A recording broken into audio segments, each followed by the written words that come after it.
Hello, and welcome back to the Beer Ladies podcast. I'm your host this week, Lisa. Hello. And we're excited about this week because we have another installment in our Women in Beer series. So we're excited to bring you another stalwart, local stalwart, although like us, a transplant to the Dublin area.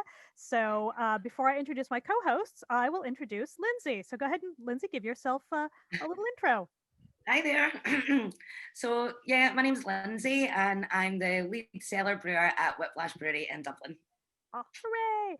And before I Yay. turn over to my co-hosts, who are going to be ably taking us off on tangents this week, as we like to do, they're going to be great. It's going to be fantastic.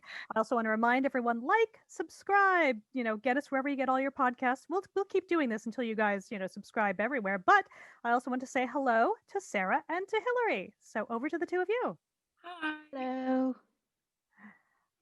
Fantastic. So, again, we're very, very excited to have Lynsey here. But before we dive into asking her everything we've ever wanted to know about Whiplash, we'll start with what are you drinking? So, we'll kind of go around the horn. I'll start with Sarah.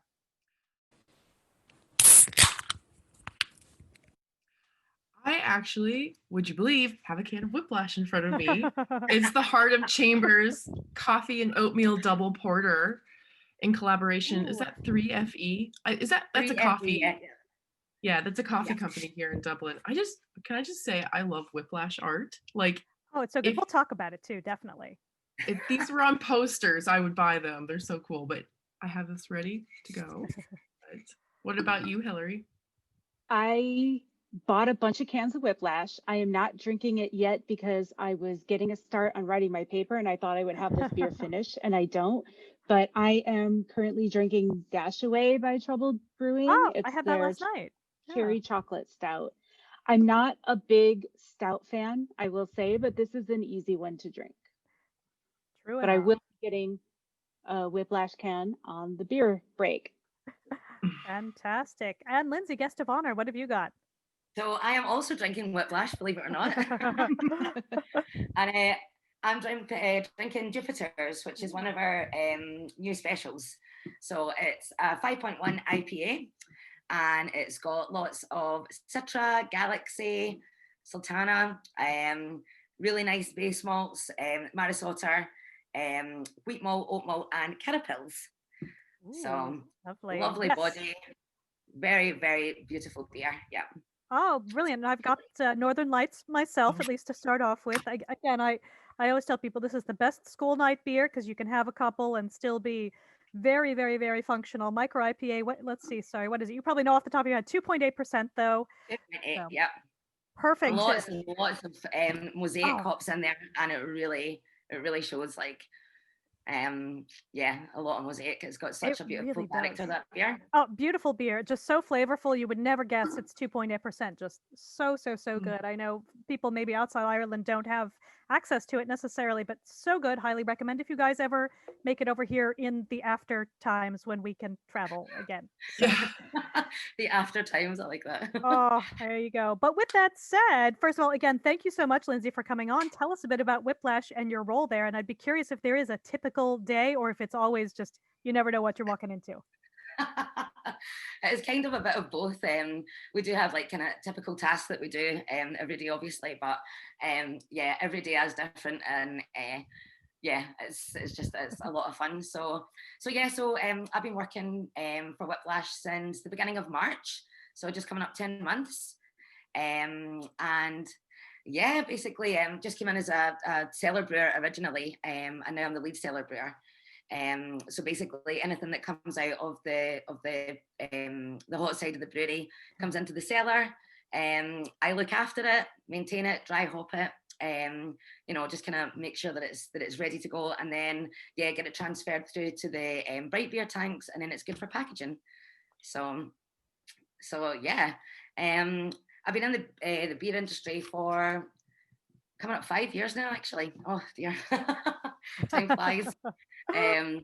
But yeah, I can safely say that Whiplash is the best brewery I've ever worked for. It is an Oh, absolute riot. oh, I bet. And something I've said to a lot of people before is it surprises me how many of these Irish breweries are so relatively young, some, year or two, 3 years old, but just churning out great quality beer. Some it takes a long time to hit their stride, but I think, that must have been one of the things that led you to want to, sort of make the move across the water over here. Was it kind of the Oh, quality, or what was one of the hooks? I would say definitely it's the lads, the owners, Yeah. Alan and Alex. So I've known them for 2 or 3 years. We met through the kind of festival scene in the UK. And yeah, just as soon as we met, it was just, like instantly friends. Um, and yeah, so basically, after we first met, they did offer me a job almost straight away. um, but I was focused, I worked for Buxton Brewery in England before I came here. So yeah, I was kind of focused on what I was doing at Buxton, so I declined the offer then. But I came over for the Fidelity Festival. I don't know if any of you guys were at Fidelity last year. Mhm. But I came over first. That's the Whiplash Festival. So I came over for that last year, and yeah, I was kind of on a job break.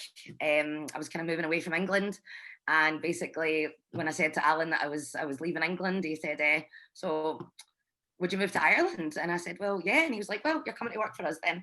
And that's how it came about. Successfully Wow. avoiding Brexit. I love it. Yeah. That's what I Actually, was gonna say. yeah, got out just in time. Just in time. I will be Oh, European. I will be European. oh, So, exactly. so so yeah, but Whiplash itself, I mean, like you say, they're a young brewery. The brewery itself has been going since 2016. It started off as just like a kind of side project for Right. Alex and Alan. It was just like a kind of weekend kind of hobby, doing a bit of home brewing, blah blah blah. But then the beers, they kind of really started getting popular. So they started Gypsy Brewing. So kind of moving around between breweries in Ireland and then eventually in Europe as well. So basically Gypsy Brewing, as you know, is just like you've got your recipes, but you don't have the kit. So they were borrowing tanks from other breweries, but again, like the beers were just becoming so popular and they were really, really starting to make a name for themselves. So yeah, they decided to take a unit on in Ballyfermot. And that's where our plant is. And yeah, like I say, it's been going for a year. It was the year in November, just passed. So Yeah, and you've got yeah, and we're just some. going from strength to strength. Oh, absolutely. And speaking of the kit, there's some pretty specialized kit there. Like it's very high octane for a relatively new brewery. We had a great virtual tour that you Oh, hosted a Mhm. couple of weeks ago, and just like I wonder if you want to speak yeah. about some of the very cool things where you're like, oh, you Yeah. don't see that every day. Like there's some neat stuff. Oh, definitely. I mean, the mash filter is without a doubt, like the kind of most impressive Yeah. bit of the equipment that we've got. Really kind of mainly used in distilleries. It's quite rare for a craft brewery to have a mash filter. Um, but what we can do with that is just unbelievable. So basically the mash filter just squeezes absolutely everything that you want out of that malt, every single little last bit of deliciousness. And yeah, it just really produces unbelievable work, which again you can tell in the beers. Like we use a lot of oats, so to get the what you really want out of those oats, the mash filter is just fantastic. So Yeah. yeah, it's a really unique bit of equipment. So it's awesome. Absolutely. I wonder if it is the mash filter that makes sort of part of the magic happen for me because I don't always love hazier beers, but Whiplash hazy ones are so good. There's just something about them that's so clean and fresh. You don't get that, I'll say some that maybe haven't quite hit the nail on the head. You're like, I see what you tried to do, but I never find that with Whiplash. It's always just so on point. It's just lovely. And you guys have an amazing Definitely. canning line too. So I guess, you were in luck when, we started going into lockdowns to have a Oh, canning line at the ready. Oh my gosh, just wonder how definitely. that's, really helped the business maybe. Oh, unbelievably. I mean, like when the lockdown kicked in, I think everyone was just like, I mean, for yourselves, everyone was just like, oh my god, like what is going on What here? now? Like Yeah. nobody knew what was going on. And like the fact that we lost all the keg sales straight away, Yeah. it was just like, oh my goodness, where are we going to go from here? But no, you're right, the canning line, like it just the can sales exploded. And especially when we opened our online shop, that was such a big boost. Because yeah, I mean it's fresh cans coming to you like direct from the brewery. And yeah, it was it just done so well, really quickly, which was such a saving grace for us. But yeah, I mean, the canning line, like again, when the lockdown kicked in, we did have like kind of external people that would come and help with the canning. But it was obviously when the lockdown kicked in, they weren't allowed to come to the brewery anymore. So it was just like, you know, the kind of the full-time staff. So we were doing our normal job, so like doing the brewing, cellaring, blah blah blah, but having to work on the canning line as well. And there was many an exhausted day. Just putting the cans on the line, like, oh my goodness, I need to do that. Then I run away and do another job and then come back. And but yeah, having the canning line on site, it definitely means like we control absolutely every aspect of our product, which is just, you know, we're really lucky for that, because we know exactly everything that's going into the can. If anything isn't up to spec, it just does not get canned, pretty much. And really conscious of our DO levels, so like dissolved oxygen that goes into the beer, which makes it go off pretty much. You can always tell when you've got an oxidized beer. But yeah, the fact that we can control and, you know, like monitor that kind of quality is just, we're really lucky to have that. And like I say, the can sales are just unbelievable. Like they really are unbelievable. And the distribution that we're doing at the moment, a lot of it's going to the UK. So it's like subscription companies. Like there's one called Beer 52. I don't know if you've heard of them before. They're actually based in Edinburgh. So Beer 52 and Honest Brew is another one. Yeah. So, but you know, distribution companies like that have definitely saved us. I bet. Yeah, I enjoyed that collaboration with Honest Brew. That's out recently. Lovely cans there as well. So was it Let It End? Yes. Yeah. How did that come about? Did they sort of come with an idea, or do you go to them, or it's kind of a mix of both?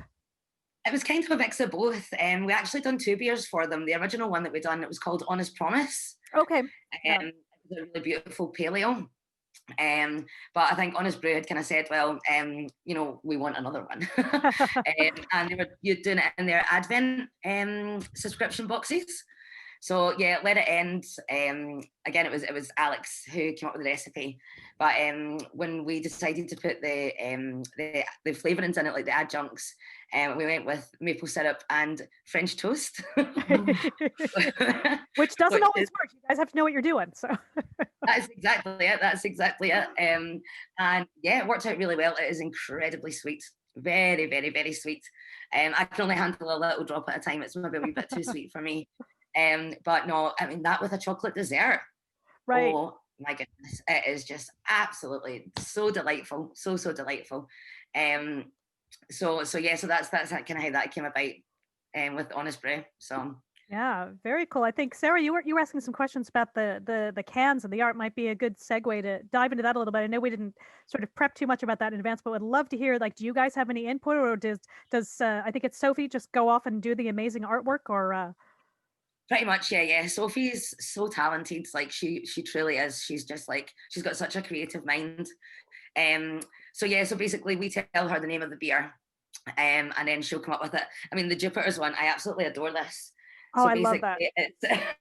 It's a man with a Jupiter head and a dog wearing like a kind of globe as a hat. But it's just, yeah, she's so creative. And again, like the Whiplash labels are so distinctive. Nobody else does artwork like us.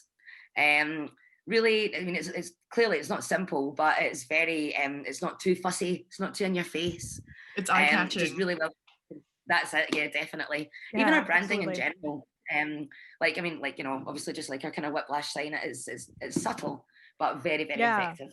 Oh, absolutely. Yeah, just this whole like all the art direction is just so cool and interesting, and not in a way like, I know there was a discussion sort of around like beer Twitter in the last week or so, like, oh, does it put people off if it's too sort of artistic or too, and I'm like, no, not for me. I think it's like, for me it's a full package. It's the whole package. It's not. And it is disappointing when you would buy a beer. Like, I will buy a beer based on the artwork. I will. But then sometimes if the can doesn't match the artwork, or like like how elevated it is disappointing. But I've never had that happen with Whiplash. It's like, it's a whole package. It ticked all the boxes. Yeah, I agree. when I was going to Malloy's, I was like, okay, I need to look for Whiplash, and you know exactly what to look for, and it stands out. So Yeah. I know It's- exactly what I'm getting. Yeah, it's clean, it's modern, it's artwork. Yeah. Honestly, if this was a Yeah. poster, I would buy it and put it on my wall. They're so pretty. Definitely.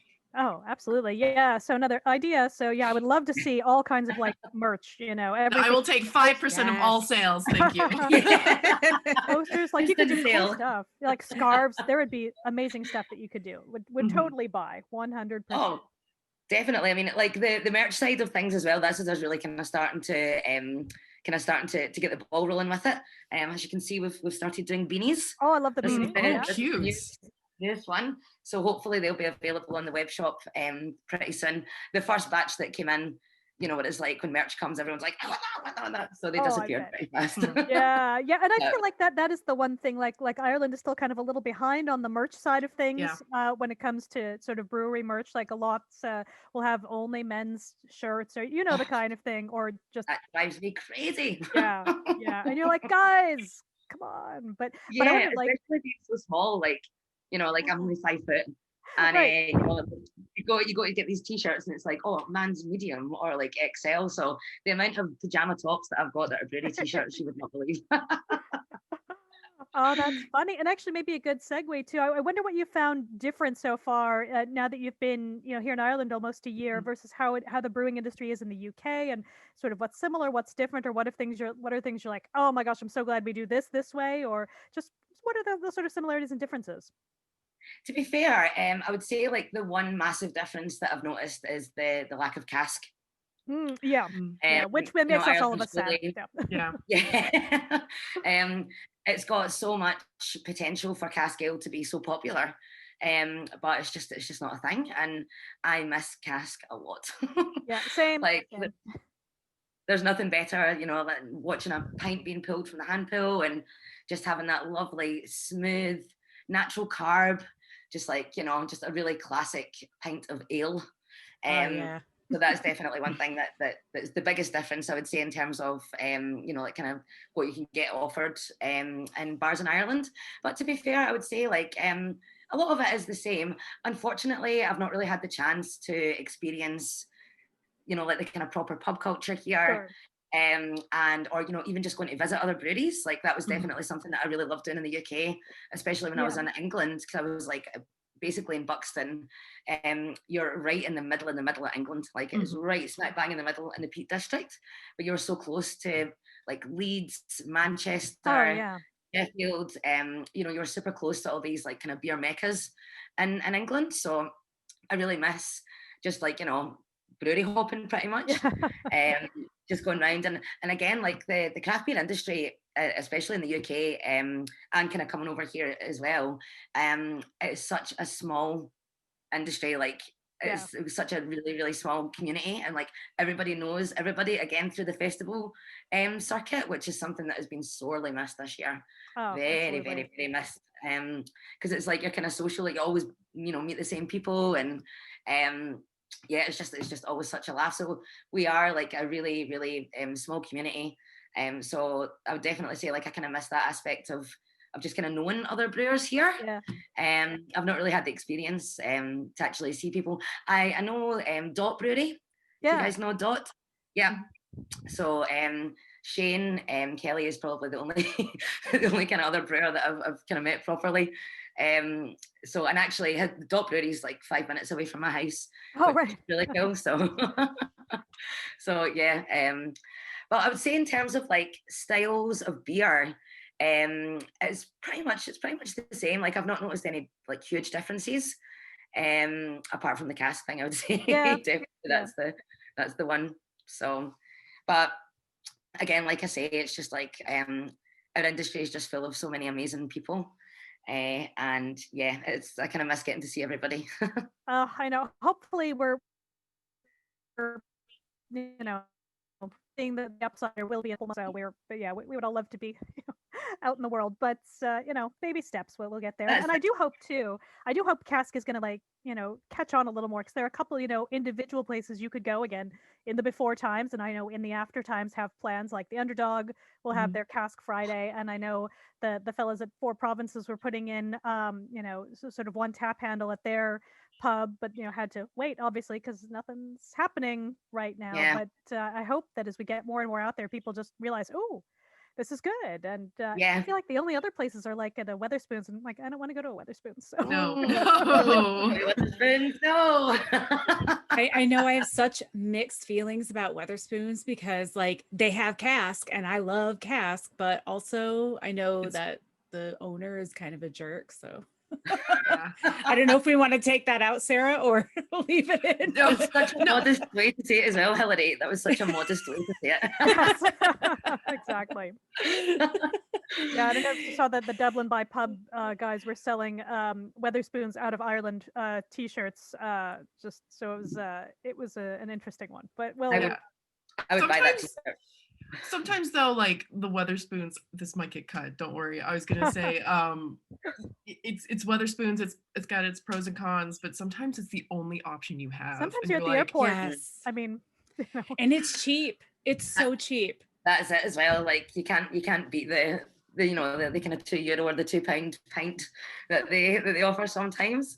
And I'll definitely say one thing about Weatherspoons as well. It's just the pubs are so soulless. yeah. Because there's no music, there's no atmosphere. It's just really, really, really soulless. Like I know, like especially home in Glasgow, you'd maybe go there just for like a quick couple, just to get the charge going if you're going on a night out or whatever. But yeah, I try and avoid it as much as possible. Yeah. All this talk about cask though, I have to say I don't know. I've had cask. The only time I have cask ale is when I am traveling in England and the UK, and then it's an option. I'm like, sure, I'll try it, but I don't really know enough about it to be like, oh yeah, this is amazing. I'm just like, oh yeah, I feel so British. Am I in an episode of Inspector Morse? I don't know. But I don't know. I wonder why it's really not a big thing over here. I don't know. Yeah, I know. It's just harder to keep up, to keep it in good quality. That may be part of it. That is it. I mean, the thing about cask ale as well, I mean, especially in the UK, because it's such a staple part of our culture, our beer culture, the casks really need to be looked after properly. Because when you can go into a pub sometimes and you can tell, like, if they've tapped that cask and say it's been sitting for maybe about 4 or 5 days, it starts to turn really quickly. That's the thing. As soon as the oxygen gets into cask, because it's naturally carbed, there's no forced carbonation through it at all. And a lot of them won't be filtered as well. And possibly, depending on the brewery, they'd maybe put some finings through it. So finings is like a kind of preservative, so it maybe keep it going for a wee bit longer. But yeah, certainly if the cask isn't kind of drunk in a short period of time, it goes off really quickly, and it can be a nightmare for the publican as well, because it's a lot of dedication, saying like, right, so a 9-gallon cask, which is the kind of most popular size of cask. He's really got to push the sales on that beer, because they could lose a lot of money on it if they don't manage to sell it in time. Yeah, I know that there were some pubs that I went to where we asked about cask, and so I won't name the pub or anything, but they were just saying it wasn't cost effective because there just isn't the demand. Right. Yeah. So it would go off before they could get it all out the door, which is a shame, because like both my partner and I both love cask beers, and we wish that we could like anytime we went, there was a specific pub that usually has cask, and every time we went there they'd be like, oh, we don't have it on. It was just a huge disappointment, because we just loved it so much. Yeah. But yeah. I like, and also there are some beers I think that don't lend themselves to cask as well as others. Oh, absolutely. Very true. Very true. Yeah, and I think that there is a huge, like we were talking about this before in a previous episode, where you see a lot of IPAs out there, and I don't think that they're necessarily the best on cask. Like a double IPA, it's it's not worth your time. It's gone. Yeah. So actually, Yeah, the thought of a double IPA on cask actually gives me the I've seen fever. it. Do not, yeah. And in fact, this is funny, and this was actually in the States, so I can say it because I won't name the place. And it was a place that normally did a great job with this, but they'd gotten a particular fancy double IPA. They got a cask of it, and I went and got one. I was like, I didn't order cider. They must have given me the wrong thing. I was like, oh, okay, no, I see what's happened here. It was, but they were nice guys, so I didn't want to like say anything. I was just like, had a quiet word and was like, maybe not. Yeah. Yeah. Oh, I've been in that position so many times as well, like going into a bar and like getting a pint of cask, and it would either be like, yeah, it's been sitting for too long, Yeah. or the taps hadn't been pulled through properly. Because that's a big thing. Like you've really got to do, like when I was behind bars, because I worked in hospitality. I worked behind bars for 10 years before I moved into the brewing side of things. And yeah, like I would do like a proper 3 or 4 pint pull through. Now it looks like wastage, but actually you're doing the best thing, because there's no kind of old beer sitting in the line. But yeah, I've been at a couple of pubs where it's just been like, oh God. And then you don't want to go up and say like, guys, by the way, like this is off kind of thing. And they maybe get a wee bit argumentative with you. And I never want to say, well, actually I'm a brewer. Yeah, exactly. I'm like, it has to be a place where you know them. Otherwise you're just like, I'm so sorry. Yeah. I know. I was just thinking, especially, to bring the woman factor in, but like they probably they would brush you aside and be like, what do you know? What do you know about beer? Who are you to say that this beer is off? But that's uncomfortable. I don't know enough about anything to say this beer's not good. I would just be like, maybe it's just a beer I don't like, but I wouldn't know if this beer is infected or something. Yeah. You can always, the smell is probably the most distinctive thing, like when you get an eggy pint. It's just like the smell of sulfur that comes off it when it's going off is just really, it's not yeah, nice. I was actually homebrew. Yeah. Sorry, I was actually going to ask you, Lynsey, have you ever had that where you've been mansplained brewing or beer or oh yes, just out of curiosity? Yeah, I imagine so. Yeah, definitely more like festivals and stuff like that. There's always some idiot come up, and it's like they try and quiz you, and you're like, why are you talking to me like that? Like, and it's just like, and they'll say something really technical, and then you'll be like, well, yeah, and like you'll answer their question. And actually, I do love the reaction. There has been many a time where it's just been like, well, like you tell them the specifics of that beer because you're a huge part in making it, and sometimes it looks on the face, it's either like, kind of like shame or whatever, or it's like, oh yeah, girl, like your stuff kind of thing. So, but yeah, certainly the mansplaining is rife. But I mean, I must say as well, like the more experienced I was getting in the brewing side of it, I felt like it was maybe getting a wee bit less. But certainly at the beginning, I felt really not defensive, but like like maybe that guy would say something, I'd go on my high horse, like who are you to speak to me like that, like yeah. But yeah, unfortunately it is still a thing. I was going to actually ask, based on your experiences both in the UK brewing industry and in Ireland, is there a difference in how people approach you as a woman working in beer there versus here?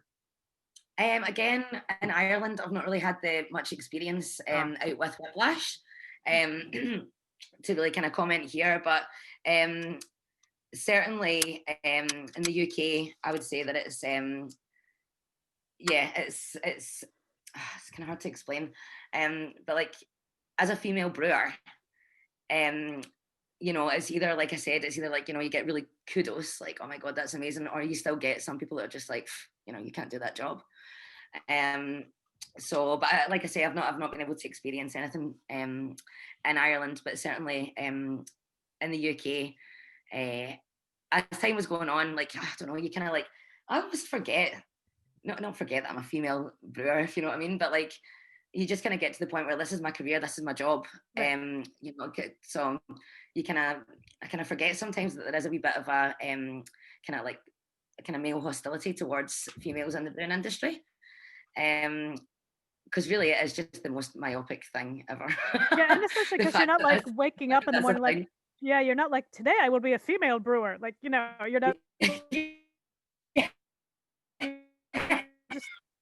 normal job. Doing my job. Yeah, that's it. So I mean, I would really love to think, because the more progression of women in beer is certainly, it's not going anywhere. Like, it's becoming more and more powerful, and hopefully soon it will just be, it will be people in beer, instead of the division kind of thing. And I honestly just can't wait for that to be just the way of life. Here. As opposed to, I am man brewer and I make beer, like, definitely. And I know you mentioned some of this when we did our groovy virtual tour a couple of weeks ago, but I wonder if you could tell us about your sort of progression, like you said, from sort of being in hospitality and then being like, hey, I'd like to be on the technical side, be the brewer. Mm-hmm. What was that progression like for you, and how did you have to seek out additional training, or was it on the job? How did you approach that? So basically, I started off doing sales originally. So like I say, I was behind bars for like 10 years between the UK, Australia, and New Zealand. So I lived overseas for 5 years. So basically it was like I was pouring it, and then I kind of got to the point where it was like, I want to be more involved with a brewery, just working predominantly for a brewery.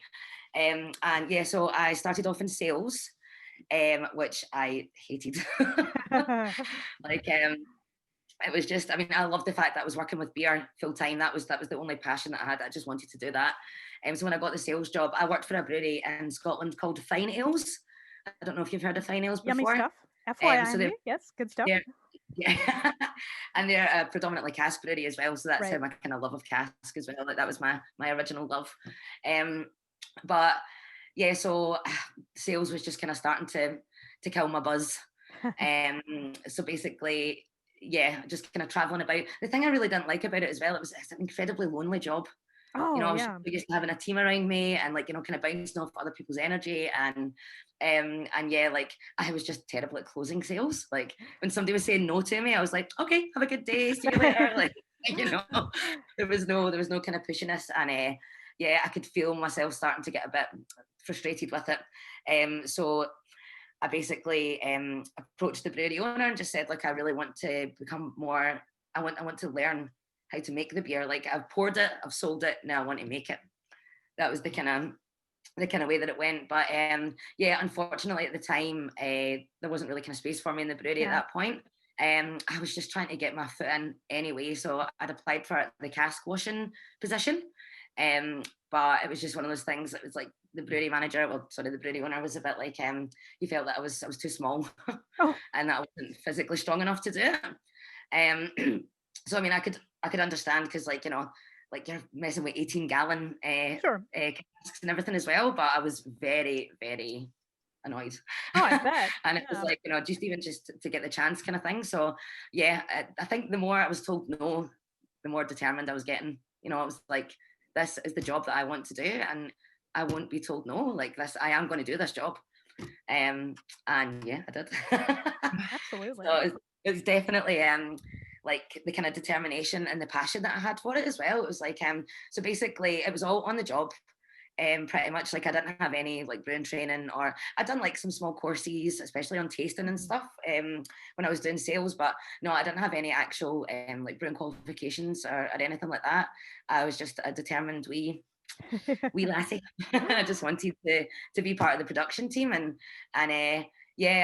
unfortunately I didn't get that opportunity at Fine Ales, but Buxton Brewery gave me that opportunity, and that's how it really started. So that's awesome. And it's so experiential anyway. It's all about learning how to make the thing that tastes a certain way. Like, even though you can go on lots and lots of courses, especially like you say around tasting, but I feel like at least as someone who's done a lot of home brewing, like you learn by doing. It's it's the trial and error that really teaches you how to do it, just because it's so hands-on. So that's it. Definitely. And I think as well, for me, like I'm definitely like I learned from people, like, if you know what I mean. Like, I'm more hands-on and experienced. Like, I could read a book, but unless you're actually doing that thing, like all the time, and the teacher makes such a difference as well. Like, when you've got somebody who's really patient, and because I must admit, like, at the beginning, that way you kind of make mistakes, but I would get really worried, like, oh no, it was like kind of freaking me out, and it was just like, no, like, you have to make mistakes to learn what you're doing.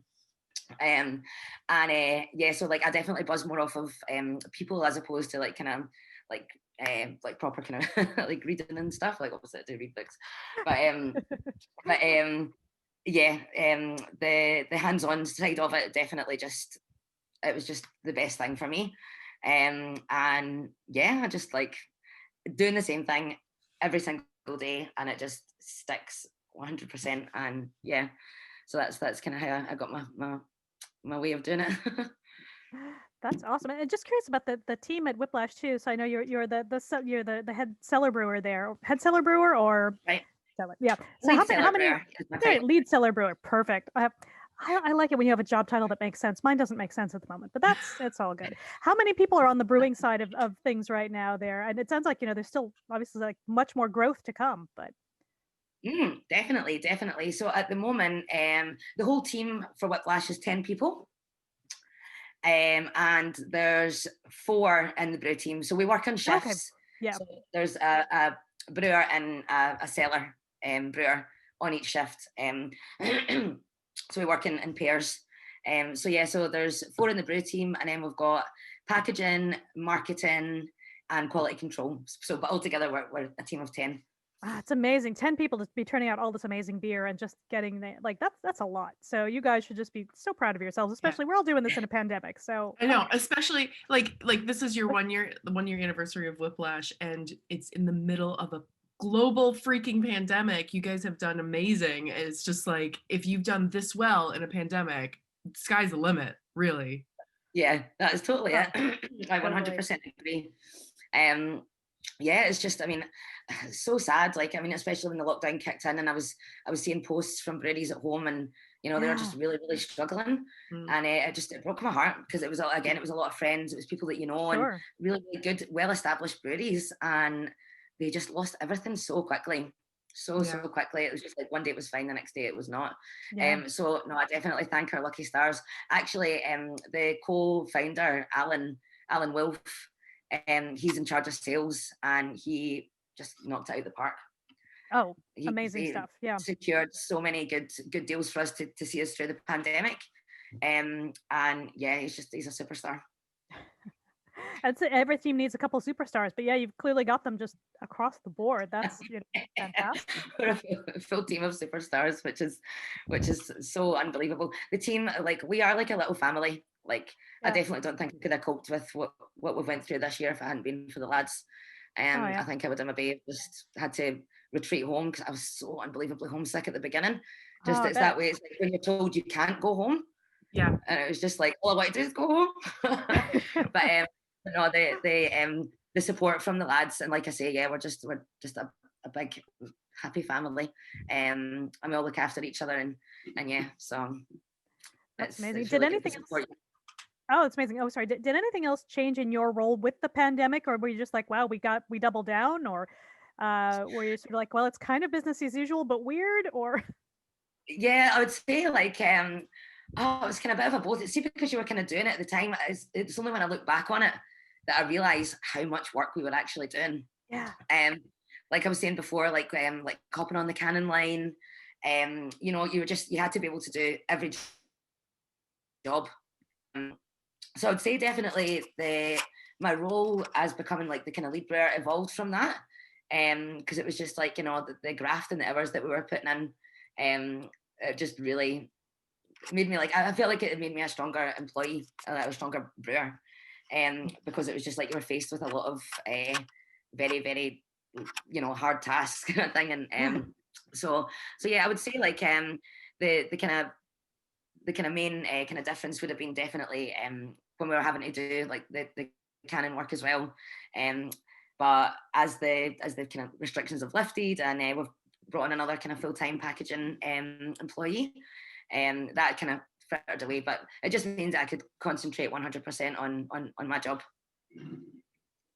That's awesome. Cool. Now, either this could be Whiplash or somewhere else, but is there an ingredient, like a weird ingredient you've brewed with that you were like, oh, I don't know if this is going to work, and did it work out, or were you like, no, we're not doing that again? I was actually thinking about this question. So basically, when I worked for Buxton Brewery, we done a lot of collaborations with Omnipolo, and there was a lot of very, very strange ingredients going into their beers, all very sweet, you know, like for a couple of them. Yeah. They done a stout. It was like a Rocky Road stout, which is actually delicious. Again, as a dessert beer, oh, unbelievable. But we actually put, I think it was maybe 5 or 6 kg of marshmallows into the kettle. So That's it would get to the point, it would just come to the end, it would just come to the end and boil. And yeah, we had all these boxes of marshmallows lined up. Now you know how light marshmallows are, so to have that amount, it was just like feeding them in, and then actually the lid of the kettle was overflowing with marshmallows. Like we had to like properly like push it down and get it closed. So that was quite unusual, but probably the weirdest one. Again, it was another Omnipolo beer, but we done it was like a birthday cake pale ale, which oh my gosh, was very, very, very sweet. But basically, one of my colleagues had came up with the idea to put waffle cones and hundreds and thousands in the mash. Oh wow! Which to look at, like, it was so funny because we're all kind of standing on the gantry, just like crushing up these waffles and just kind of like chucking them in and sprinkling the hundreds and thousands. And I remember looking at it being like, what the hell is this? Like, this is it's actually insane. But they did work out. There was a lot of there was like kind of mango juice, pineapple juice. There was all these really sweet things like fresh lemon peel. It was like a really, really, really bizarre beer, and it did work for them. It definitely did work, but yeah, cleaning out that mash tun was not a fun day. oh boy, like hundreds and thousands everywhere. Like you think you've got the last one, and it was just like, oh no, there's loads down there as well. Like, yeah, it's like the confetti of the beer industry. It's like, God damn it, there's more. It just never disappears. So that was interesting. At Whiplash, I've seen some cool, maybe not so much like kind of weird flavors. Definitely the French toast thing was a bit peculiar. Also, it was like natural fish toast. I was like, how does that work? But one of the grisette beers that we done, the grisette creamer had rose water in it.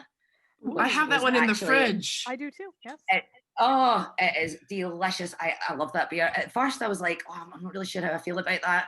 And we've done some kind of blind tastings in terms of how much rose water to put in.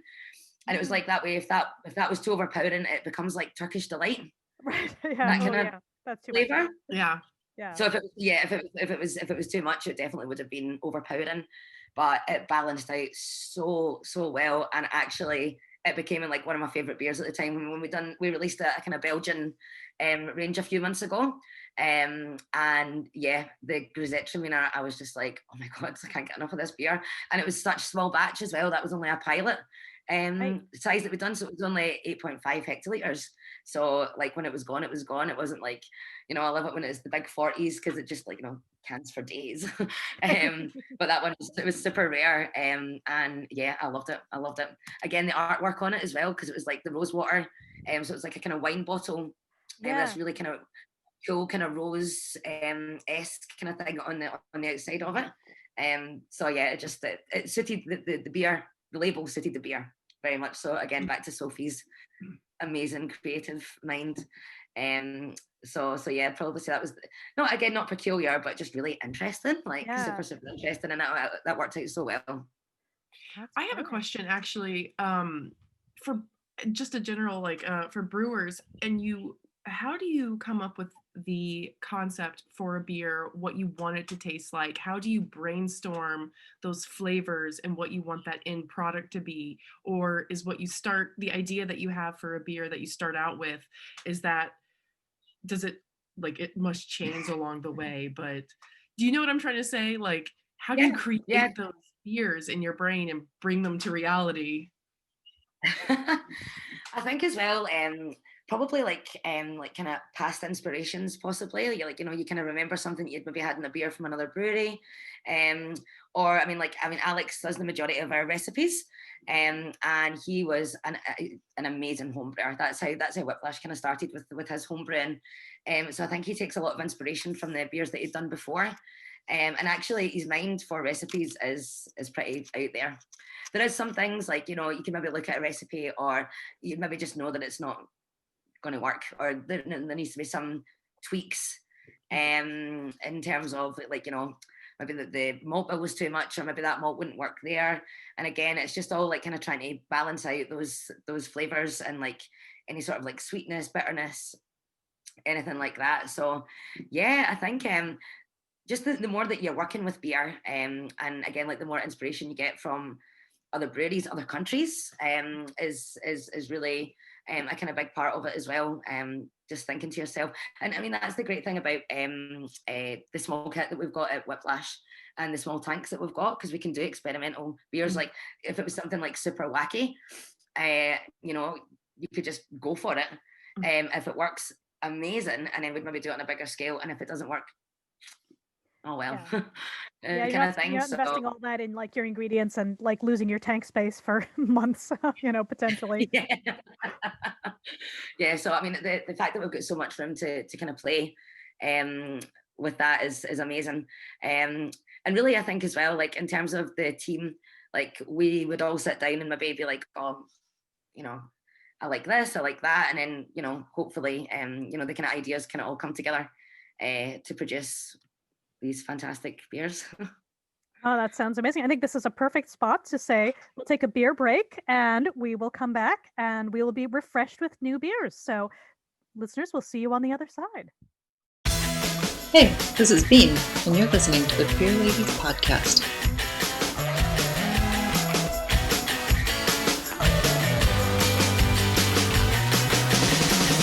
And welcome back. We're back from our beer break. So I think we've all gone and got ourselves another Whiplash beer here and there. I've gone for the Rollover because, again, keeping it low key since I may have to drink another one after this. So we'll have to see how it goes. But I think, Hilary, over to you. What have you got now?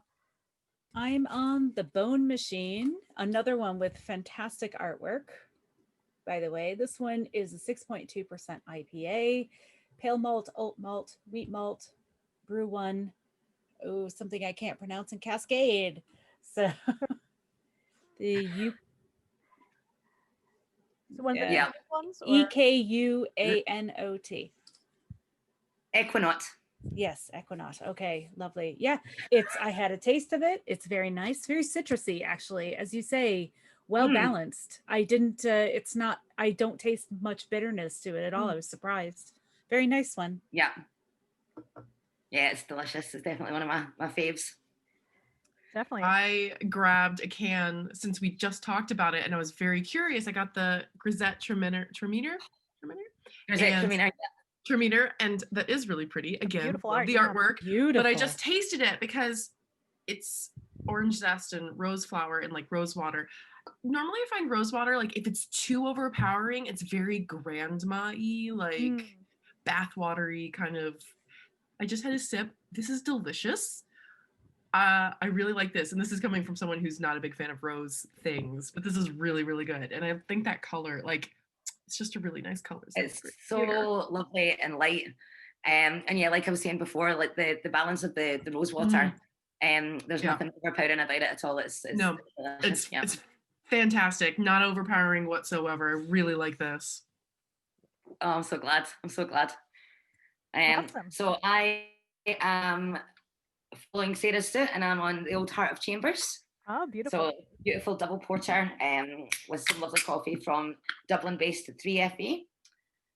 And yeah, it's the coffee content in it as well. It's so roasty and just really, it just sits so well.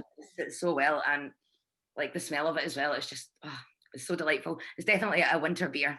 Yeah, oh, sure. And I grabbed it and I was like, oh, this is perfect. It's freezing outside and it's like icky, and I'm like, oh, this is just so nice right now. That was a really good pint. Oh, Yeah. beautiful.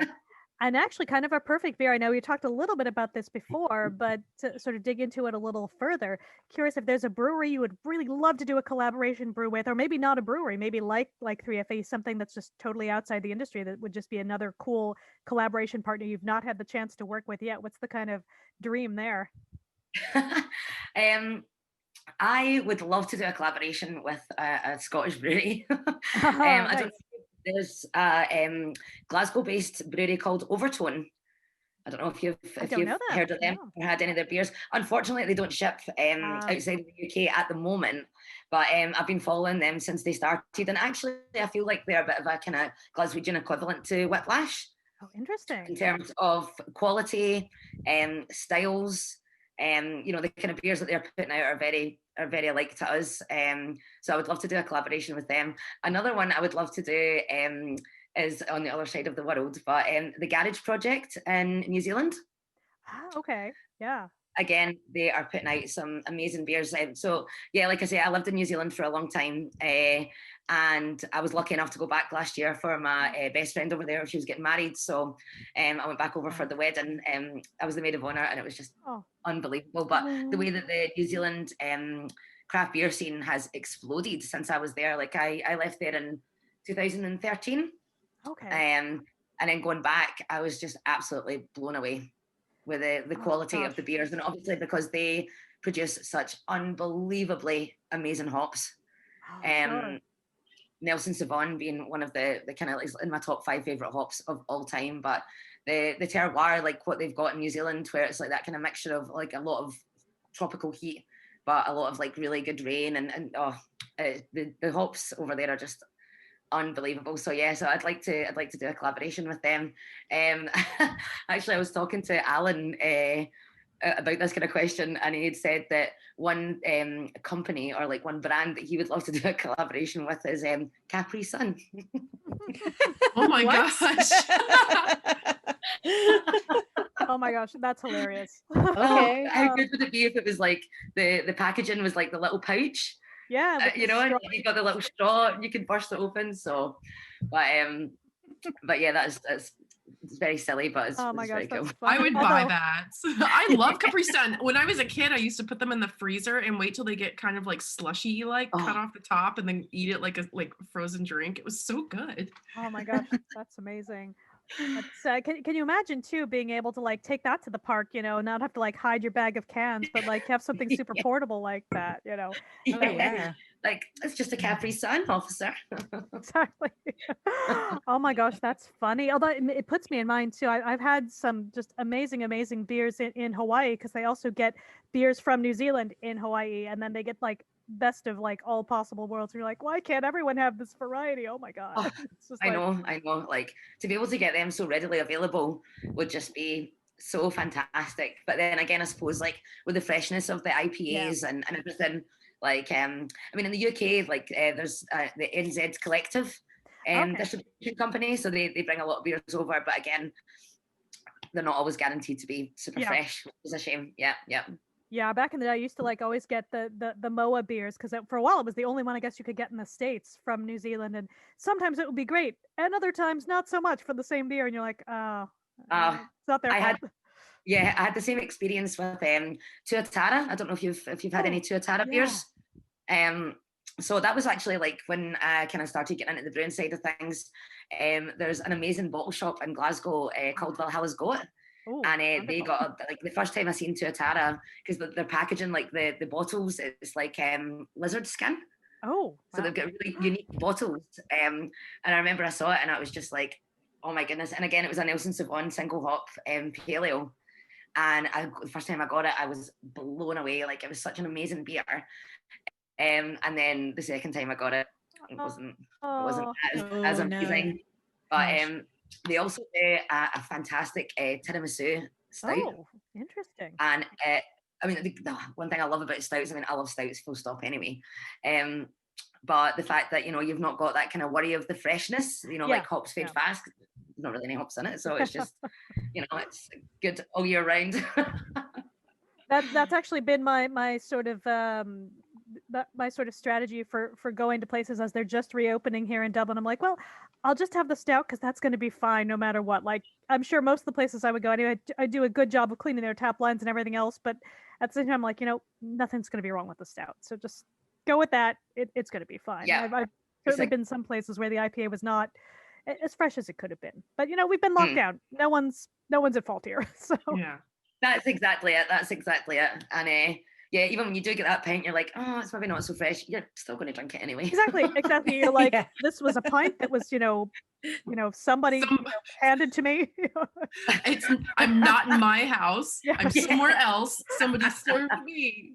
No, but speaking of like, you were talking about going to New Zealand and like having those fresh beers, and that's the one thing I really miss is like obviously like travel this year. And Oh yeah. we always made a point of it to go to the local bars. I would always look up reviews online or Untapped and see what was hot, like what was everybody talking about. And I'm like, that's what I want to try when I go somewhere. Like we went to Edinburgh a year ago, and we did everything that was like, what was the hot craft beer that everybody was talking about, or what should I have? I miss that so much. Oh, unbelievably. Yeah. Me too. Did you have any beers from Pilot when you were in Edinburgh? I'm not sure, but I had some in recently. fairness, Really good. it was a weekend trip, and we probably had a lot of beer. I can't remember unless I go back to my Untapped profile and like, You're like, oh yeah. I know, but that's why I like Untapped, because I don't remember everything. It's been like go back to that day. Oh yeah, that beer was good. It's been years since I've been to Edinburgh, but I remember going to the Hanging Bat. Yes, we tried to go there off of your recommendation. Yeah. It was so cool. But they had a tap takeover from Tiny Rebel. Okay. And I like their beers. I think they were a little bit problematic with some sexism recently, but their beers were like, and I have said before, I'm not a stout drinker, but there was a praline stout that they had that was unreal. I've had their marshmallow porter, something that has like the Stay Puffed Man on it. It is so good. It's delicious. Yeah. I really like their Cali Pale Ale, Tiny Rebel. Yeah. Yeah, they do produce a good beer. I'll give them that. Like, oh, I wish that had happened when I lived in Wales many, many, many years ago, and there was nothing. Like your only local beer was like Brains, which is fine in its own way, but like there was not like a local like cool independent thing. It was just like your one beer that's really good on cask, but then the other stuff's maybe not so great, and that was it. And then and now there's all this stuff, but again, this was because I'm an old. It was a long time ago, so. Yeah, I would really love to go and visit there because they've got a big massive tap on site at the brewery as well, and like I've seen loads of pictures of it, but the tap area looks like such a cool place to hang out. I would really like to go and visit them for sure. Yeah, in theory, boat right away, but not at the moment. So, but no, but like you're saying, Hilary, the Hanging Bat in Edinburgh is I love that bar so much. That's great. Like I was lucky enough last year, just while I was waiting for the position to start here in Ireland.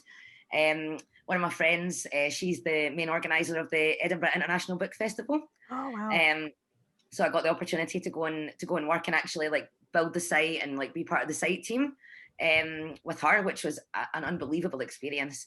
But yeah, we spent a lot of time in the Hanging Bat. It'd be like, right, you're finished work, like everybody run up, here we go, trying to get a seat outside, like so. But no, it's a really, really cool bar, and I like how they've got their own little kit as well, so they do like their own small batch beers, and the fact that you can see it as well, like through the glass in the wall, it's a really cool spot. Yeah. Oh, that's amazing. So it sounds like you still have quite a few sort of favorite Scottish breweries. Certainly, where you're like, oh. I truly do. Like, I really do. Like the craft beer scene in Scotland has just gone from strength to strength. There's kind of new kids on the block, like Vault City. I don't know if you've heard of Vault City, but they're Edinburgh based as well. But they're a sour brewery. And oh god, I remember going to a beer festival in Glasgow and like nobody had heard of Vault City, and they done an Iron Brew sour. Oh my gosh, that's so funny! Like the most Scottish beer you could possibly make. That's hilarious. Yeah. Wow. Oh my god, and I was so intrigued. I was just like, Iron Brew sour, and I tell you what, it was bloody delicious. Like I was so impressed with it. I was like, could this be any more Scottish? Like, oh, how funny. You just have to add a deep fried Mars bar in there. Or even a deep fried square slice or something like that. Yeah. But but yeah, so there's another new one. New Barns have opened in Edinburgh as well. Edinburgh has really got some really cool craft breweries going on at the moment. But the New Barns people, it was I think it was two people that had previously worked for the Kernel Brewery in London. Which we And can their finally get beers- here in Ireland. So yay! Yeah, yeah, finally. And like I love the Kernel. It is a phenomenal brewery. So So good. yeah, New Barns is opened in Edinburgh as well. But yeah, like I say, the scene in Scotland is just getting bigger and bigger. There's also a brewery up in Stonehaven, which is like kind of close to Aberdeen, called 6 Degrees North, and they're very like kind of Belgian inspired. Okay. And their beers are really good. If you ever get the opportunity, if you ever see them, I would definitely recommend picking up some 6D North. Sounds good. Yeah, they're really good. Oh my gosh, that's amazing. So I think I'm going to circle back on this because I want to hear more about favorite beers. But before we do that, what if anything is your advice for someone who's looking to get into the brewing industry? And would you have any sort of special advice for women looking to get into the brewing industry? Or are you just like, just do you? Curious what your take is there. I would definitely say, yeah, just do you. I would certainly say that passion and determination will take you a long way. I think as well for women, again, like I was saying before, it really hurts my brain to think that that's, like a thing that they have to like kind of push through, and you almost feel like you've got to prove yourself. Almost kind of thing, like, you're in this man's world. Am I right? So yeah, like, but my advice would definitely be just don't take no for an answer.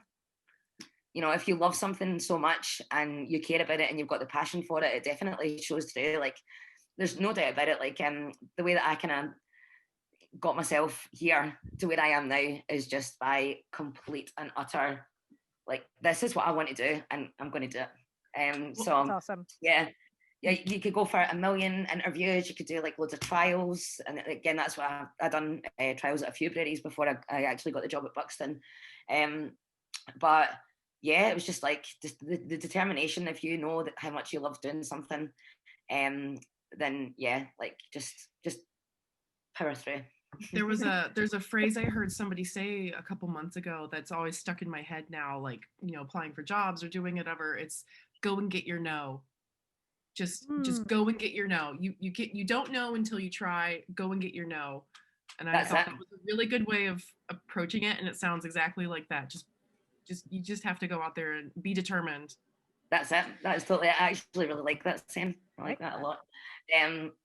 But yeah, like I think as well, just when you care about a job so much, that you just like in your head that's what you're going to do. I remember speaking to my friends and family, just being like, this is where I can see myself going, and this is where I'm going, pretty much. And yeah, it really does. It proves to yourself as well that you can do anything you want. If you want to do something and you set your mind to it, like you said, don't take no for an answer. Like just power on and get it. So, and it has to be so gratifying and satisfying to know, like, if in your gut that you've chosen the right path for yourself, and like, this is it, no one's gonna stop me. And it's like, that's such a nice feeling, because you can go down a path and question yourself all the time. Like, this is like very like esoteric or whatever, these thoughts, but it's like this could be applied for anybody and anything that they do. But I'm just like, it feels really good to know that that you're making the right choice for yourself. So I bet you feel really definitely. like you're like, you've made the right choice going to Whiplash and moving here. And 100 trillion%. Like, the one thing that I love the most and that I'm so overjoyed that is, like, I wake up in the morning and I can't wait to go to work. Oh, that's amazing. Like, I love going to work. That's so like, lovely. Living the dream.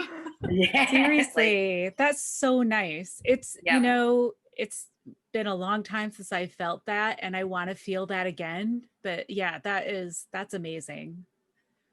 It's so good. And as well, I mean, at Whiplash, don't get me wrong, like, we all have bad days. Sure. Like, of course, something go wrong, like maybe there's like a process that you're doing that if one thing goes wrong, it's like a kind of tidal wave. It's like, oh my God, that went wrong. And then everything goes wrong. And you're like, oh my God. But we have bad days, but I can 100% say that I never have, like, I at work every day, I have a laugh. Like, you have a bad day, but it's still a good day. Do you know what I mean? Like, yeah, there's not a minute in there where you're just like, oh God, I hate this or anything like that. It's just like when things do go wrong, it's just like, oh well, carry on. But then you just, everyone is just, it's just such a really good bunch of crazy people. They got on so well, and like, you know, you could just look at one of my colleagues and I could be like, oh, I'm having a bad day, and then they'll say something or like just do a silly dance or whatever, and it's just like, oh, that's so cute. yeah. Oh, that's wonderful. That says a lot about the team as well, like that you're all so supportive of each other, that you get along, and like, I don't know, maybe it just makes me feel like I want to buy more Whiplash because you guys are all nice to each other. Yeah, me too. Yeah, Exactly. I want to support Whiplash. They're nice to Lynsey. No, but like I was saying before, like we are a proper family, and yeah, the banter. Oh God, the banter is just unbelievable. Like you can definitely tell that we're all kind of handpicked. For like obviously what we do, our talents and our careers and like, you know, our jobs and everything, but you can definitely tell we've been picked for personality as well, because we're all awesome. A unique bunch of so Alex is Alex Laws, right? That's right. Yeah, I've met him before. He used to work for Rye Rivers. Yes, that's correct. Yeah. He has such a dry humor. I don't know if I'm friends with him on Facebook, actually. I've met him a good few times and we chatted, and I'm friends with him on Facebook, and his humor is so dry. Like it could be you'd be like, are you joking? Or but no, I like him. He's a really cool guy. And I remember years ago when I met him, when he was still at Rye River, and he was saying, yeah, we're gonna open up this like tasting bar and stuff, and the ladies should all come down, and you know, and they were super supportive, and he's a great guy. He's lovely. Yeah, his sense of humor is just amazing. And actually Alex is he's such a kind man as well. Like, so he's looking after the people who can't go home for Christmas. So there's 4 of us that are from overseas. So there's myself, there's Enrique, who's one of the brewers, who funnily enough, actually, Enrique and I worked together at Buxton. Oh, really? Funny. Oh, wow. So I got the job here, and then, a few months later, Enrique got a job as well. So, and we were housemates in Buxton as well. So, like, the total team is just like, you know, it was just unbelievable. But, so there's myself, Enrique, and Luke, who's the other cellar brewer, and Lewis, who's quality control. Unfortunately, we're not getting to go home for Christmas. Sure. So Alex is looking after us. So we're going to his house for 3 days. Oh, that's so sweet. It's so good. Oh my gosh. He's such a sweetheart as well. Like, so he went round all of us and said, like, in your family, what's the one tradition that you have on Christmas Day? Like, what's the one food that you love? And he's catering for all of us. So. Alex, you've been exposed. We know you're a sweetheart. You know, we all love you now. All of us here in like weird corporate jobs are like, hang on a minute. Yeah. I'll get that. Wait. Oh, that's amazing. Actually, last night was supposed to be my husband's work party, and everybody ditched the plan. So he was really down. He's like, I bought really nice cans of beer. Nobody wants to have a party. And I'm like, I'll have a party with you. I've never had a work Christmas party. So we had a few drinks last night. And but that's so sweet. That's adorable. I love that. Yeah, that's where you made the right call. I mean, that's the thing. When they look after you and you're like, oh. Mm-hmm. Yeah. Oh, definitely. I mean, I think throughout all of this as well, just like I was saying before, like with the homesickness and everything, like the lads have been so unbelievably supportive. Like, so back in July when the restrictions kind of lifted and the flight started again, I was booking a flight back to Scotland, and I went home to surprise my family. But like I obviously said to the lads first and foremost, like, are you okay with me doing this? Because you know, if you were uncomfortable with it, then I won't do it. But they were just like, no, go, like, book the flight, go, like, see your family, see your friends. And I'm so grateful that I got to do that then, because everything else, like all holiday plans kind of after that fell apart, and I never got to go home again. Oh, definitely. Yeah. So, but no, the two of them, like Alex and Alan, they're just like my brothers. Like, oh, that's so nice. Preaching to the choir, girl. You've got 3 women here who haven't been able to see our families. So. Yeah. Oh, ladies, it's so tough, isn't it? Like, You said it earlier. It's the not knowing, during the pandemic, you don't know when you can go back again.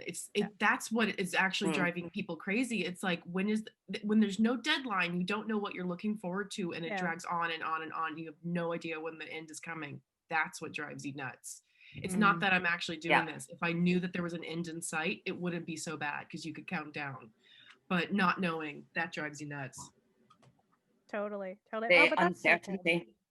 Yeah. That's so cool. And I think it's like, like I was saying before, like just being told that you can't go back. It's like, oh God, it makes you even more like, oh God. Like, yeah, but it's having really, really good employers that take care of you like that. That's so sweet. And then having a good group of friends, like, our Beer Ladies group, and then the podcast, keeping you like us busy and thinking about things and planning. It's been helpful. So that's a sign of a good employer for you. Oh, absolutely. And I have to say, like, as a fellow purple-haired person, like finding an employer who's cool with your purple hair, it's not simple. Like you gotta work at that. So that's it. Oh my goodness. Yeah. Like the purple hair says a lot, actually. I really love yours, Lisa. It's really cool. I just got it re-purpled yesterday, so beautiful. it's very vibrant. But Yeah. oh, thank you. But there are amazing people here in Dublin. I mean, that's the long and short of it. Is there are just amazing people. So yay, shout out to Susie. Thank you. But yeah, definitely. I think in terms of like like kind of having that support unit around you, and again, like you say, just like Irish people are amazing. Like they're just, I feel like Scotland and Ireland are very much alike anyway. But in terms of the, like just the loveliness of the people, I did feel like at home when I was here, and it was just like, kind of like you can't go home. It was like, well, I can't go home, but I do feel like I'm home here. And yeah, just like meeting new people, and it's just like you feel like you've known them all your life. Like that's so nice. Like, and so it sounds nice. like you've obviously like found your space. So where do you see yourself progressing in the next couple of years? Like, what's the next? Do you start to produce recipes? More of your own recipes? What's the next step up within Whiplash, or how do you see it evolving? Hopefully, I mean, I would love to have that opportunity, but really for the next like kind of year, my plan is just to really knuckle down, study. I want to get a few qualifications that I've been waiting to do. I really want to get them over the line. And yeah, just kind of progress into a shift brewer. And yeah, I think as well, like, I mean, anything that I'm doing with Whiplash, as long as I'm there, that's the kind of the main thing. But the progression side of it, I mean, Whiplash as a brewery is all about education. Oh, that's amazing. Like, I would definitely say that's one thing. They are so passionate about everybody being the best that they can be and doing their job. Which is great. And then going on to the qualifications, a few of the lads are doing diplomas. I'm doing my general certificate. And actually our lead brewer, Cian, who is actually my housemate as well, which is really cool. So that's awesome. He's Heriot Watt, he done his masters at Heriot Watt, and he is a very, very, very talented brewer. Like he's a really, really clever, very, very smart lad. And the fact that I live with him as well, it's great because he's just like a fountain of knowledge. Like even if we're just sitting a couple of beers after work or whatever, and we just talk about beer constantly, like that is pretty much the topic of conversation all the time. Like I think our last housemates as well, because we'd always be talking about hectoliters, there's 40 heck, and our old housemate was just like, oh my god, the heck chat is too much. Oh, that's so funny. What an endorsement though, saying as long as I'm with Whiplash, like what an endorsement for the company. That's incredible. Honestly, I like you don't hear that a lot, and that's amazing. I love that. Yeah. I feel so unbelievably blessed to be here and to be part of this team, and the fact that we're young and to be here from the beginning. Like I feel like we're like kind of OG, it's so special. Like, and like I say, I am blessed to be here. So Lynsey, when things return back to normal, do you want to come and join some of our meetups with us and hang out? And I would love to. I definitely want to be part of your group. Yes. Well, we would love to have you. You're here. Absolutely. I'm here. Yeah. You're in. I know. I'm getting the warm fuzzies talking about Whiplash. Like I never thought I'd feel like, I really love this. So nice. And then obviously like once everything's over and done with, once we're past the mark, you ladies need to come to the brewery and hang out with me. Oh god, Oh, yes, 100%. yes. Love that. Yeah. I'm still advocating for a collab brew. We should do one. Yeah. That would be interesting. Oh, It would be so International fun. Women's Day. We've only done one so far with Trouble, so it'd be great to get another one in for sure. That would Oh. be It would cool. be an education. Like I feel like I would learn so much just by Oh, yeah. just let me hang out in the shop and just be like, I'm just gonna watch. Just you do your thing. I'm gonna look. Yeah. My that'd goodness, be but no, so cool. International Women's Day in March. We should definitely. That's right. rock and roll in for that. I'll quarantine for this. I will quarantine for 2 weeks for this. So will I. I mean, I'm doing it Well, anyway, right? Like, there you go. The speculation is that we'll all be vaccinated by the end of March anyway. So Maybe. At Oh, least the first maybe. go round. Who knows?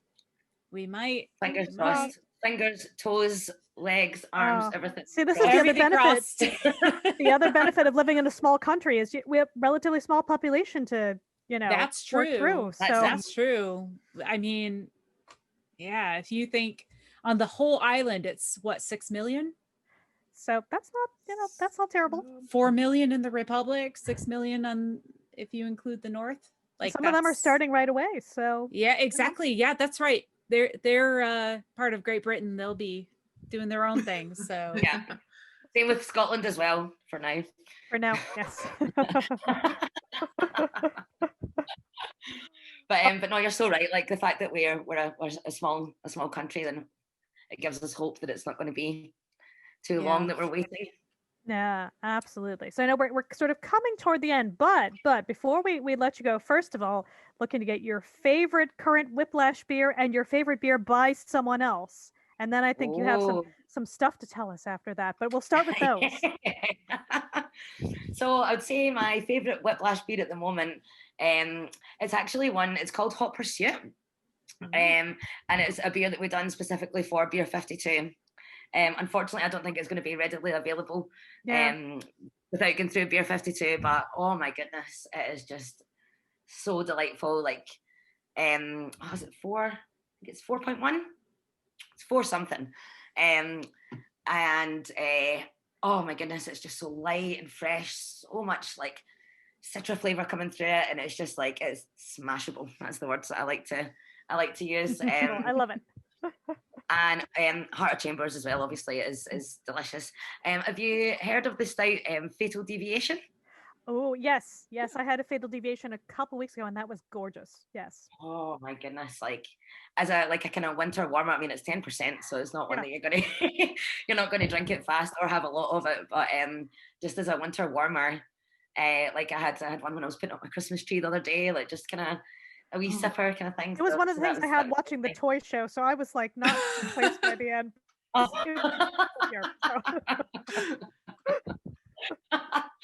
Hope you didn't spill any Fanta. I did not spill any Fanta. I actually just thought about, like, you know how you're talking about a Capri Sun inspired beers? Like, we should have a Fanta / toy show / Oh my for God. fuck's sake, it's collab. Oh God! But the best bit was his face. He was just like, I know. and it cut back to the girl, and she's like, I'm like, you definitely heard that at home too. You know it's a bad word. She knows that is. She knows. But yeah, I'm thinking about like kind of favorite beers like out with Whiplash. It's so difficult. Like I must say, like I'm so like I love all styles. Like there's not really any style that I don't like. But I would definitely say like Saison DuPont has got to be up there with my. Oh yeah. Like if I had to go to, if I'm in a bottle shop and I see Saison DuPont, I am all over that. Actually, I've got a bottle chilling in the fridge at the moment. But yeah, I mean, I just kind of love everything. That's a really good point. And I said that on Twitter the other day. I was in a conversation about like what kind of styles you like at Christmas or winter, and somebody said they like stouts, which I like, and brown ales. And I generally don't like brown ales, but then of course I had a brown ale right after I tweeted that. I was like, actually, this is delicious. This is why you should not write off a style. Yeah. You never How's that? know. I Yeah. love a brown ale, actually. I love a brown ale. Oh, I adore brown ale on cask as well. Oh, my yes. That is Oh. see, and this is what goes back to my point about what styles are more suited to cask. But a brown ale on cask Oh, or an amber on yeah. cask, Oh, perfection. mild. Unbelievable. I'm always going to be like, team mild or just team like lovely porter. Oh yeah, the mild. Yeah. oh, Yeah. Mhm. yeah. That's a classic Scottish style. The old mild. Yeah. Oh yeah. What did I have in Edinburgh? It was called. It was was it Nutty Black or something like that?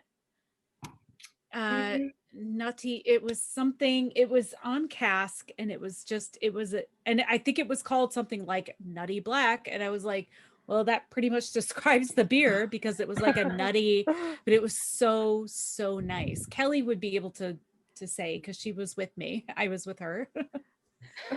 We were together in Edinburgh Yeah. drinking beer, and I think it was called Nutty Black. I'll have to go back on my Untapped because I'm sure it was there. Frantically scrolling through. Yeah. I think as well, like any kind of stout on cask as well. It's just like I always describe it. It's like drinking velvet. Oh, So absolutely. smooth, just like beautiful kind of casual head, like like again with the natural carb. It's not like kind of knocking you out with the fizz. Yeah, it's just I'm laughing at casual head. Yeah, good luck getting that name through the TTB. Yeah, or equivalent. Yeah. Sorry. Get your mind out of the gutter, Sarah. You're lowering the tone, Sarah. Lowering the tone. Your job. dirty mind. We love it. We do love it. It's funny. Oh dear. But yeah, actually the brewery that I used to work for, Fine Ales in Scotland, they do a stout called Sublime. And I think it's like 6.6%, but honestly on cask it is unbelievable. It is a really oh god, it's so nice, like just really warming and just makes you feel all nice and fuzzy inside. Like yeah, it's a really good one. Oh, that sounds amazing. Well, Lynsey, thank you so much for being with us. But I understand too, little birdies tell us that you have something to say that's going to be out in the world by the time this podcast drops. So that's true. Yeah. So all going to plan, Whiplash are announcing their beer festival for 2021, and the festival itself is called Fidelity. This will be the second run of Fidelity. There was one last year. Obviously, there was supposed to be one this year, but that didn't happen. But yeah, so it's a 2-day event this time. It was just 1 day last year. Cool.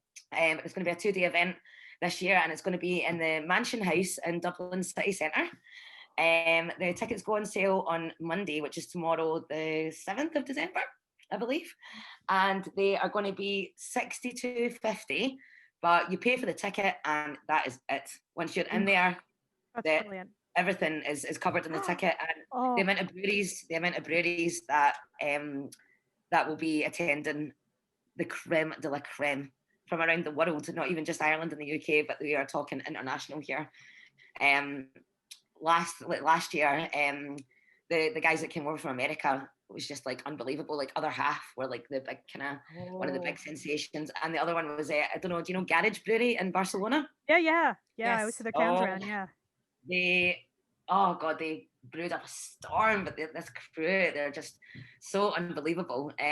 So there's going to be a really, really, really amazing brewery list, which is going to be announced in January. I think they're going to start releasing the brewery announcements. So fingers crossed everything goes to plan, which I'm 100% sure it's going to. Like, I've got no negative thoughts about this at all.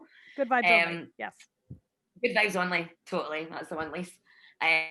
But yeah, so it's just going to be a really fantastic event, and I would highly recommend. Like, when I was here last year for it, it was probably one of the best beer festivals that I've been to, and I came over by myself as well. Like, I had no plus one. So I just thought, I'm just going to come over, and that way, like, again, like being in the beer industry, but even if I wasn't in the beer industry, the amount of people that just like, I probably had a better time by myself, because the amount of new people that you meet, they would just like, I'd be outside, they'd be like, oh, how are you doing? And it was just an unbelievable event. So yeah, get your tickets. That sounds I think awesome. we're convinced. We're like, we want to support Whiplash. We're convinced. They're a wonderful family. Oh, 100%. Totally. Like I'm And it's gonna right. be on there, getting my ticket ASAP. yeah. So Stalking. everyone, And it's, get your it's right in the vaccinations. middle of Don't be July. weird. Yeah, just go for it. Yeah, we Yeah. want this to be successful. 100%. Oh, that is so great. Definitely. Yeah. So yeah, middle very of July, the 16th to the 17th of July. Oh, nice. Fantastic. Amazing. Book your time off now, everyone. This sounds Yeah. amazing. Oh, I Couple cannot wait. days after I would say. Here, here. Again, Lynsey, thank you so much. We appreciate you taking time out to come join us and, come hang with us when that's a thing we can do again in the after times. I Come will- to one of our Zoom meetups. I will So- definitely be there for sure. Thank you so much for having me. This was such a lovely experience. Oh, It's the thank first you time so I've much. done anything like this, so I'm really Oh, you got to come over back the on. minute. Yeah, It's lovely. we should. Oh, yeah. we should do this like on the regular, but it'd be super Yeah, fun. For So sure. definitely. Definitely. So, ladies. yes. Oh, thank you so much. And again, listen, subscribe, like all of those things. We are at Beer Ladies. We're Beer Ladies Podcast on Facebook. We are at Beer Ladies Pod on Twitter, and we are at Beer Ladies Podcast on Instagram. Lynsey, do you have any social you want to share, or are you quiet on social? So I'm not too bad. I do have it. I'm a wee bit rubbish with Instagram, but my Instagram name is the Wee Beer Yin. I love that. It You're could going be for the any more most Scottish Scottish. one you could do. Yeah. So yeah, but anything I would say, like, just follow the brewery. They do a lot of live stories as well on Yes. Instagram is definitely the platform that we use the most. So yeah, just get us followed and you get to see all the cool stuff that happens in the brewery, and yeah, you'll see my wee face from time to time. Oh, well, brilliant. And Yay. thank you, Hilary and Sarah. We will do this again soon. And thanks to all of our listeners. We'll see you again next week. Thank you. Thank you. Bye, everyone. Bye. Take care. Bye.